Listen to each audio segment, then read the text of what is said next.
오늘 여러분과 함께 구원을 이루어 가라라는 제목으로 우리 빌립보서 강해 연속으로 시작을 합니다. 어느 기독교 선교 잡지에 나온 이야기라는데, 아프리카 오지에서 병원을 운영하고 있는 선교사님이 계셨습니다. 한 흑인 청년이 정글에서 나무 칼질을 하다가 이 나무가 비껴 맞으면서 그 칼이 이 청년의 발등을 찍었습니다. 피가 철철 흘러내리는 바를 나뭇잎으로 임시로 움켜싸고 10km나 떨어진 병원에 도착하여 뛰어왔습니다. 선교사님이 청년을 치료하고 있는데 얼마 후에 그 흑인 청년의 어머니가 찾아왔습니다. 그때에는 전화도 없었고 그리고 내비게이션도 없었는데, 아니 어떻게 밀림에서 그 어머니가 여기까지 찾아왔냐고 이렇게 물었답니다. 그때 어머니의 대답이 인상적이었다고 그래요. 아들이 흘린 핏자국을 보고 따라왔어요. 그 말이 선교사님에게는 평생 잊을 수 없는 메시지가 되었다고 합니다. 그래, 맞아. 십자가에서 피 흘리신 예수님의 핏자국을 보고 날마다 예수님을 따라가는 삶, 이게 바로 기독교인의 신앙생활이야. 우리가 예수를 믿고 신앙생활을 한다는 것은 어떤 것을 이야기할까요? 바로 십자가에서 붉은 피를 흘리신 예수님, 그 피로 말미암아 죄의 사함, 죄의 용서함을 입었다고 하는 것입니다. 예수님의 피에 대한 감사 그리고 감격을 가지고 이 세상 사람과는 다르게 살아가는 것, 이게 크리스찬의 삶이라고 하는 겁니다. 예수 믿어서 교회 다닐 수는 있죠. 예수 믿어 교회의 크리스찬으로 불릴 수는 있지만, 내가 크리스찬으로 불리는 거하고 내가 예수님의 삶을 닮아가며 크리스찬의 삶을 사는 것은 또 다른 문제일 것입니다.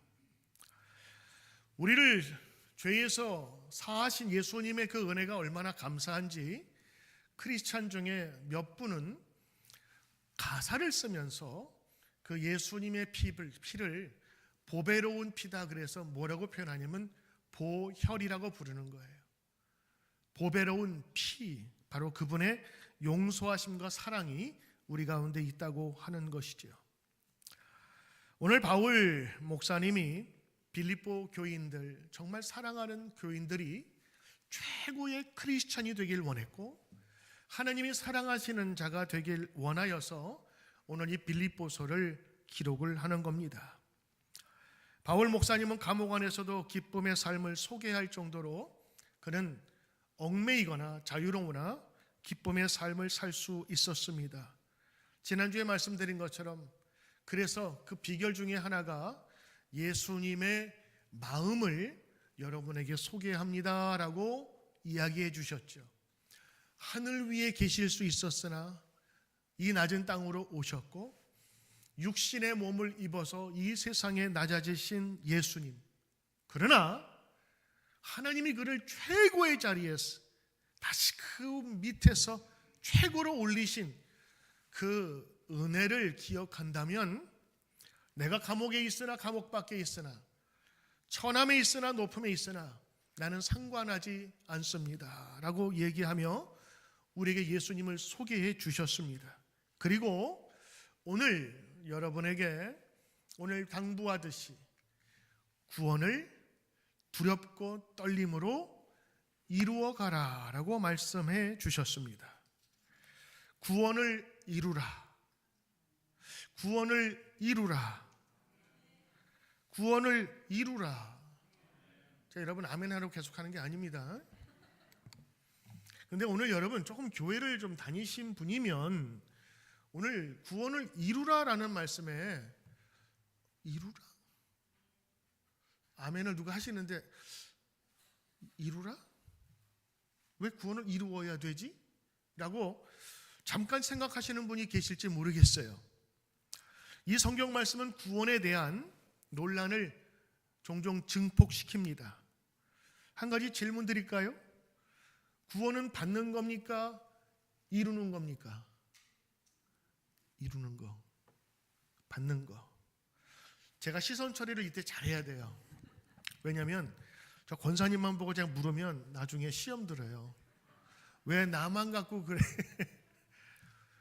구원은 받는 겁니까? 구원은 이루는 겁니까?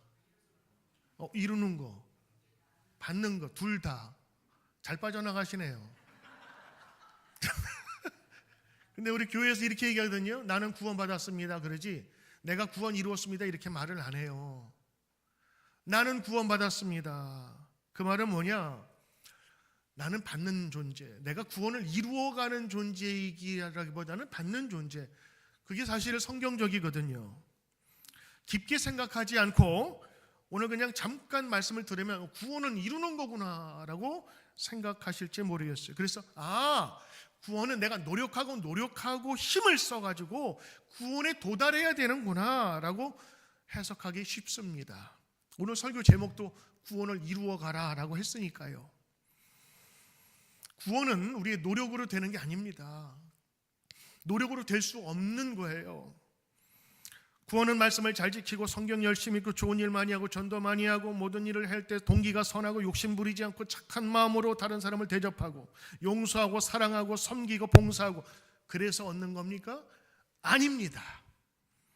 그런데 왜 오늘 설교 제목도 구원을 이루어 가라 그러고 오늘 빌립보서 2장 12절 말씀도 구원을 이루어 가라고 이야기를 하느냐? 저는 성경의 번역이 좀 잘못됐다고 생각하는 거예요. 내가 구원을 이룬다는 것이 아니라 오늘 말씀을 여러분 제가 다시 한번 원문 비교하면서 정확하게 번역을 해드릴게요. 오늘 말씀을 정리하고 판별하여 여러분에게 분명히 말씀드립니다. 구원은 내가 만들 수 없습니다. 죄인인 우리가 구원을 만드는 것이 아닙니다. 구원은 전적인 하나님의 선물입니다. 그래서 에베소서 2장 8절에 뭐라고 나왔느냐? 너희는 이 은혜에 의하여 믿음으로 말미암아 구원을 받았으니 이것은 너희에게 난 것이 아니라 하나님의 선물이라고 하는 거예요. 하나님께서 거저 주신 것이라. 그리고 은혜를 인하여, 은혜가 뭐죠? 내가 받을 수 없는, 자격이 안 되는데 나를 자격조건으로 상승시켜 주셨고 덤으로 선물처럼 주신 것이 바로 하나님의 은혜라고 하는 겁니다.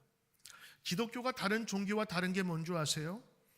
다양한 차이가 있겠지만 중요한 것은 세상 종교들은 선한 일을 하고 착한 일을 하면 내 덕이 많아져서 다음에 태어날 때에 인간으로 태어난다고 하는 거예요.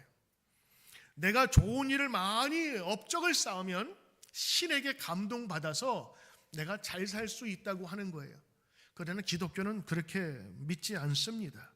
내 노력이 아닌 예수 그리스도를 통해 하나님께서 인간에게 찾아오신 이 기쁜 소식, 복음이라고 하는 것이 바로 중요하다고 말씀하고 있지요.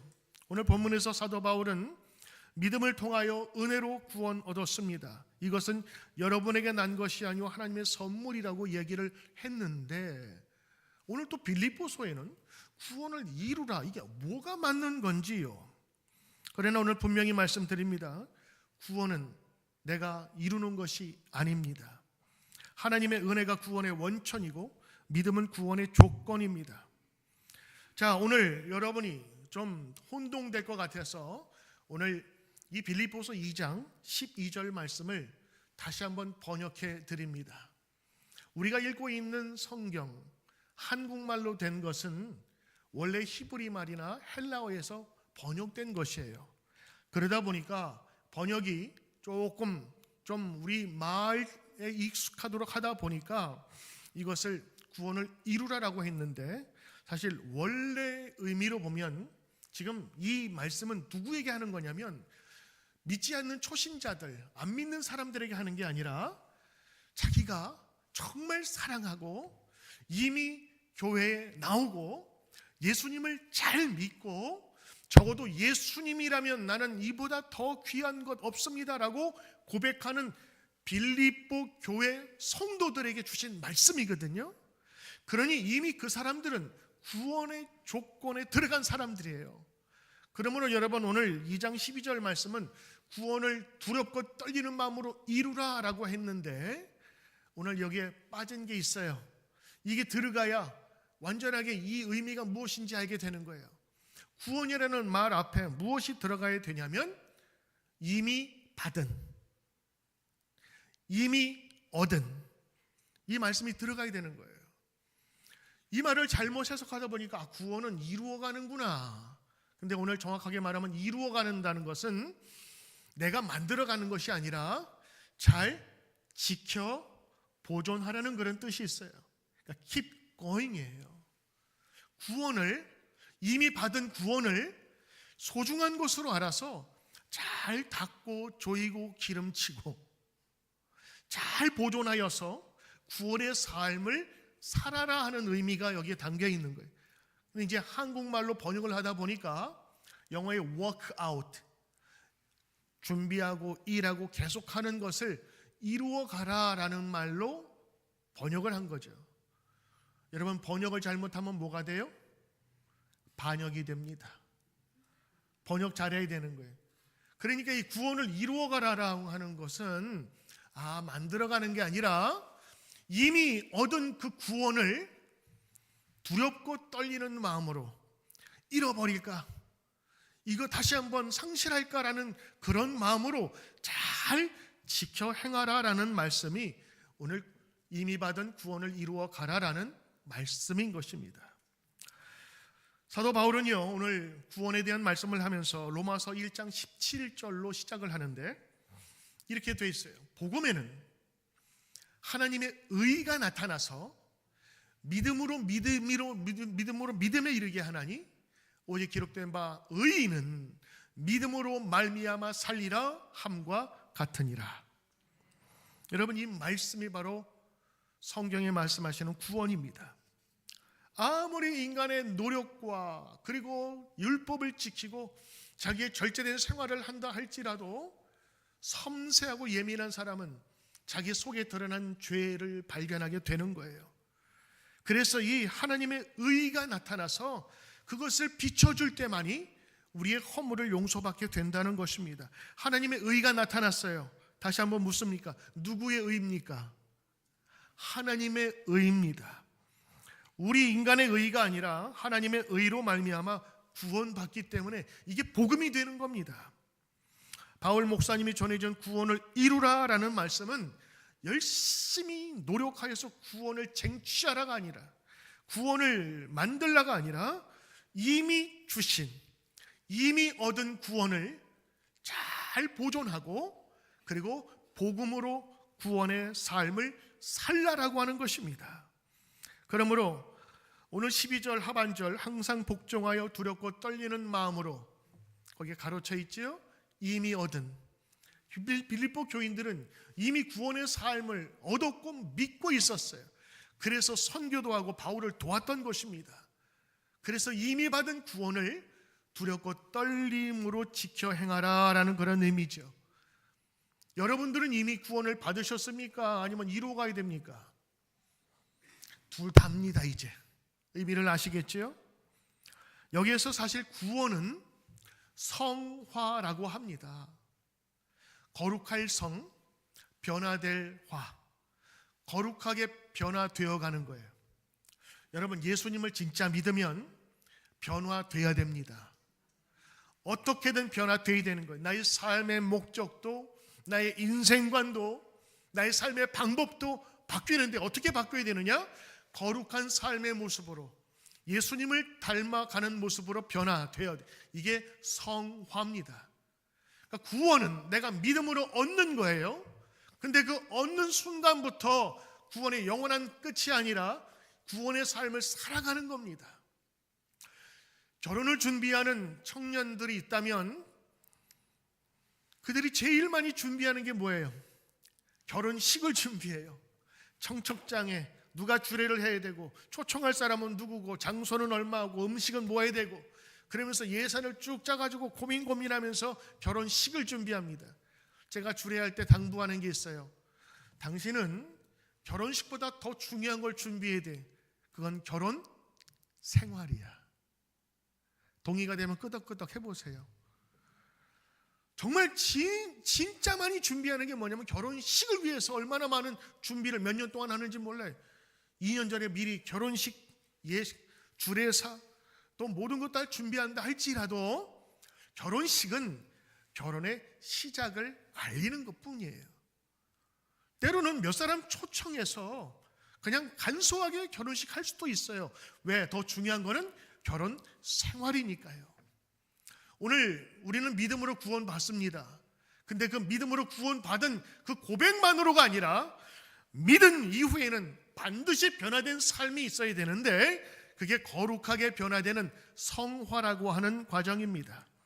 존 웨슬레 목사님은 감리교를 창시하신 분이신데 이 성화의 과정을 눈여겨보시면서 우리 성도들을 늘 격려하고 그리고 그들을 도왔던 것입니다. 이미 받은 구원, 그게 너무 귀하기 때문에 이거 잃어버릴까봐, 이거 놓칠까봐 두렵고 떨리는 마음으로 구원을 즐기라라고. 그러니까 여러분 성경에 이루라는 말은 여러분 좀 지우셨으면 좋겠어요. 구원을 즐기고 구원을 살라고 하는 겁니다. 믿는 것보다 더 중요한 것은 바로 그 믿음으로 살아가는 것이기 때문에 그렇지요. 이미 받은 구원, 이미 주신 구원을 잘 보존하고 흠이 없고 빛의 자녀로 살아가기를 주의 이름으로 축복합니다. 오늘 이 말씀을 여러분 꼭 새기셔서 혹시라도 누가 구원은 이루는 것이라는데요 라고 한다면 오늘 이 말씀을 분명히 해주세요. 이미 받은 구원을 만들어가는 것이면서 즐기는 것이고 누리는 것이라고. 그래서 우리의 삶은 하나님 앞에서 이 구원을 잘 지켜나가는 것이라는 믿음을 가지고 나가시기를 축복합니다. 오늘 여러분 이것으로 오늘 정말 귀한 우리의 믿음에 대한 분명한 확신을 갖게 된 것입니다. 두 번째 오늘 여러분에게 덤으로 드릴 귀한 말씀이 있다면 이 13절 말씀이에요. 여러분 중에 혹시라도 이 말씀을 개인적으로 묵상을 할 때 잘못 해석하는 분들이 계시더라고요. 그리고 실제로 제가 많은 설교를 찾아보니까 설교하는 목사님들도 이 한국말의 번역에만 의존해서 이것을 묵상하다 보니까 실수를 좀 하신 분이 계세요. 이게 무슨 말이냐면 13절은 12절과 연동되어서 읽으셔야 되거든요. 자, 너희 안에 행하시는 이는 하나님이시니 무엇을 행하실까요?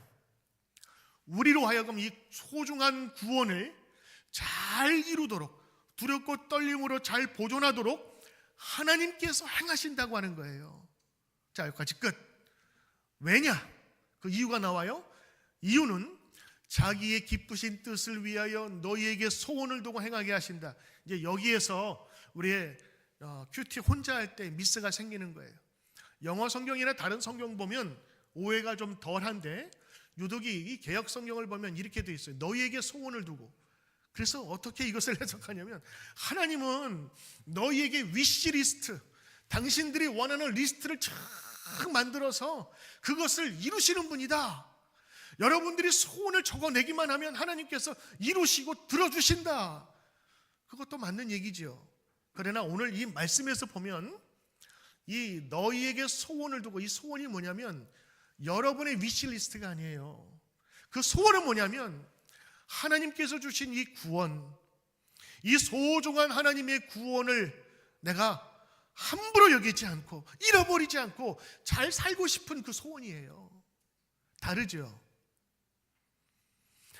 그 소원을 하나님께서 어떻게 우리에게 주신 거예요. 왜? 구원의 은혜가 너무 크고 귀하니까 이 귀한 것을 한번 알게 되면 잃어버리고 싶지 않은 거예요. 그 마음을 누가 주셨어요? 하나님께서 주셨습니다.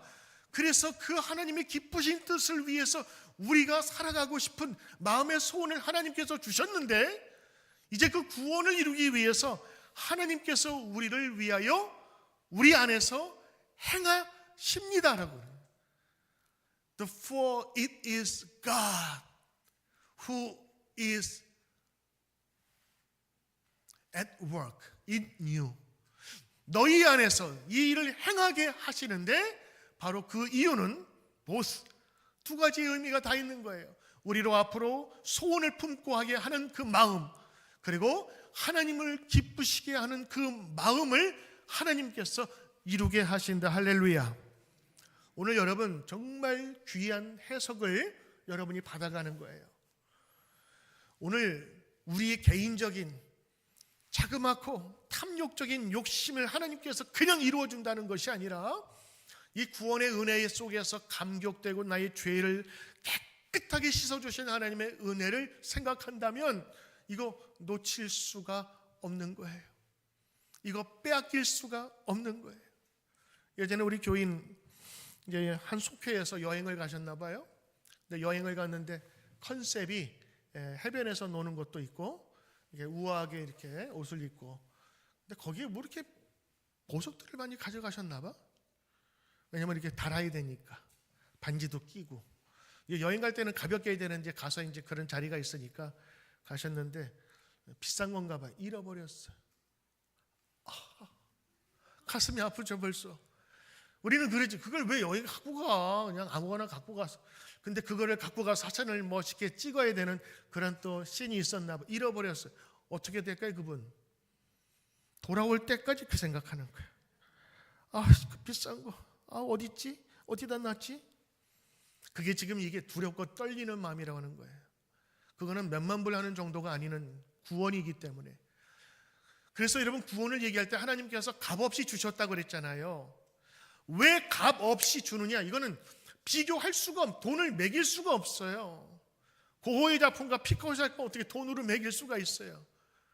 그 작품 그 자체만으로도 엄청난 가치인데 구원이 그러해서 값을 매길 수 없어서 거저 대가 없이 주셨다라는 것이 구원인데, 이 구원을 잃어버리지 않기 위해서 두렵고 떨리는 마음으로 구원을 살아라, 잘 지켜 보존하라, 그리고 계속 이 마음으로 사십시오라는 것이 12절 말씀이거든요.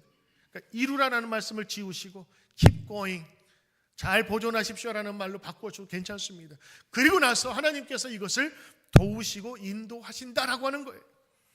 우리에게는 행할 능력이 없어요. 왜? 이 시대가 우리를 힘들게 만들고 어그러지게 만들기 때문에. 나만 잘 살려고 하는 게 아니잖아요. 세상이 자꾸 끄집어 내린다고 거짓말하게 만들고 그렇게 살지 않으면 안 되도록 나를 자꾸 구석으로 코너로 몰아놓는 이 세상에서 하나님은 그 일을 행하도록 우리에게 힘을 주신다라는 것이 바로 오늘 12절 13절 말씀입니다. 이렇게 말씀을 여러분 연이어서 듣는다면 그동안 여러분이 개인적으로 묵상해왔던 것은 전혀 다른 의미가 될 수 있을 것으로 봅니다. 너희에게 그 소원은 여러분 나 개인의 소원이 아닌 하나님을 갈망하게 하고 구원을 소중하게 여기게 하는 그 마음이라고 하는 것입니다. 그래서 공동 번역에서는 이렇게 번역이 되어 있어요. 여러분 안에 계셔서 여러분에게 당신의 뜻, 당신은 여러분이 아니라 하나님입니다. 하나님 그분의 뜻에 맞는 일을 하고자 하는 마음을 일으켜 주시고 그 일을 할 힘을 주시는 분은 하나님이십니다. 분명한 구원의 근거와 그리고 구원을 계속해서 유지시켜 주시는 분은 누구시라고요? 하나님이 여러분을 도우신다고 하는 것입니다. 그러므로 사랑하는 빌립보 교회 성도 여러분, 두려워하지 마십시오. 하나님이 도우십니다. 하나님이 워킹하십니다. 하나님이 일하십니다. 당신 안에 일하시는 분은 하나님이십니다. 오늘 그 말씀을 우리에게 주시는 것입니다.